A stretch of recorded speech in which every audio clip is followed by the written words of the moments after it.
তোর নামই তাহলে সোনালি? সত্যি ভালো নাম দিছে তোর বাপ মা। গায়ের রং সত্যি সোনার মতো চকচকা। কে আপনি? আমার এলাকায় আমার বুকের উপরে দাঁড়ায় কস কে আমি? আরে আমি তোর দুলাভাই, নাম বিক্রম। এই এলাকার সবাই আমারে বড় ভাই করে ডাকে। ও, তুমি তাহলে সেই কুখ্যাত সন্ত্রাসী বড় ভাই? কি কইলি? সন্ত্রাসী? আরে না না, সন্ত্রাস আমি করি না। খালি তোগো মতো যারা আমার বিরুদ্ধে মানুষ খেপায় তাকে সাইজ করি।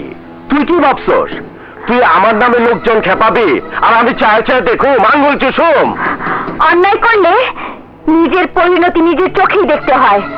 তোমাদের মতো ক্রিমিনালদের কাছ থেকে সাধারণ মানুষের মুক্তির জন্য আমাদের এনজিও মাঠে নেমেছে। তোমাদের না সরিয়ে আমরা থামবো না। বেয়াদব, বিরাট বেয়াদব। তোর বেয়াদবি সাইজ করা দিলেই কি করবে তুমি? তোরে ন্যাংটা কইরা তোর সুন্দর শরীরটারে রতনপুরের লোকজনরে দেখামু। তোর হাত পা গাছের লগে বাইন্দা আবার বাইরে দিয়া সাইজ করামু। আমি এই কাজটা করতাম, কিন্তু মায়া মানুষ